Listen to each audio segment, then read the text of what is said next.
क्या आपने भी बेनज़ीर इनकम सपोर्ट प्रोग्राम में अप्लाई करके हुकूमत की जानिब से 25,000 रुपये की इमदाद हासिल कर चुके हैं और आप हुकूमत की जानिब से एक और नए और बड़े इमदादी प्रोग्राम की जानिब से 14,000 रुपये की इमदाद हासिल करना चाहते हैं? तो आज की इस वीडियो में मैं आपको बताने वाला हूं कि हुकूमत की जानिब से असास एमरजेंसी कैश प्रोग्राम के जो 14,000 रुपये की इमदाद है वो तकसीम होना स्टार्ट हो चुकी है। तमाम गरीब और मुस्तहिक ख़ानदान इस इमदाद के हकदार हैं, गरीब हैं, उन ख़ानदानों को ये इमदाद दी जाएगी। किस तरीके से वो खानदान इस प्रोग्राम में अप्लाई करेंगे, किस तरीके से वो खानदान इस प्रोग्राम की जानिब से इमदाद हासिल करेंगे, मुकम्मल तफसीलात, मुकम्मल डिटेल आज के चंद मिनट की वीडियो में आपके साथ मैं शेयर करने वाला हूं, क्योंकि आपको इस बात का भी पता चल चुका होगा कि हुकूमत की जानिब से जो अब इमदाद पे इमदाद यानी कि नए नए प्रोग्राम आ रहे हैं और जो कि बलोचिस्तान में काफ़ी ऐसे लोग जो कि पानी की लपेट में आए, जिसकी वजह से अब हुकूमत में आप उनको पता चल चुका है कि गुर्बत जो कि पाकिस्तान में बहुत ज़्यादा बढ़ चुकी है। इसी वजह से नए नए प्रोग्राम का आगाज़ किया जा रहा है और जो साबका प्रोग्राम थे उनको दोबारा फिर रीओपन भी किया जा रहा है।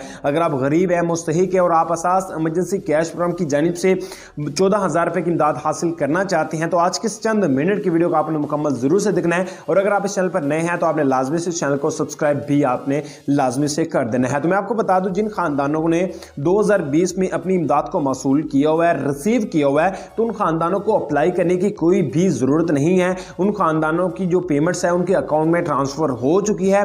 अब आपने काम क्या करना है, अपनी अमाउंट को लेने के लिए। और जिन खानदानों के अकाउंट में कोई पेमेंट नहीं आई है तो उन खानदानों ने क्या काम करना है, क्योंकि पहले जो तरीक़ेकार था वो था 8171, जो कि 8171 से अब बेनज़ीर इनकम सपोर्ट प्रोग्राम की रजिस्ट्रेशन हो रही है। लेकिन अब आप एक और नए तरीक़ेकार के जरिए अप्लाई कर सकते हैं। हुकूमत की जानिब से फार्म दिया गया है, अपने उस फार्म को फिल करना है और फिल करके रजिस्ट्रेशन कर लेनी है। वो किस तरीके से आपने करनी है, फार्म का जो लिंक है वो मैं डिस्क्रिप्शन बॉक्स में दे दूंगा। आपने फार्म को ओपन करना है, उसमें आपके वल्दी है तो आपसे चंद इन्फॉर्मेशन मांगी जाएगी, वो आपने सारी की सारी प्रोवाइड करनी है। प्रोवाइड करने के बाद जमा करवा देना है और जैसे आप जमा करें पे क्लिक करेंगे फौरी तौर पर आपको हुकूमत की जानिब से 14,000 रुपये का मैसेज आएगा और फौरी तौर पर आप अपनी इमदाद को मौसूल भी कर सकते हैं। दूसरे नंबर पर वो खानदान जिन खानदानों के अकाउंट्स ब्लॉक किए गए हैं वो खानदान भी उसी वेब पोर्टल के जरिए दोबारा अप्लाई करके अपनी जो इमदाद है उसके लिए इंदराज कर सकते हैं। तो उम्मीद मुख्तसर सी अपडेट थी, मुख्तसर सी वीडियो थी, आपको अच्छी लगी। मिलता है नेक्स्ट वीडियो में।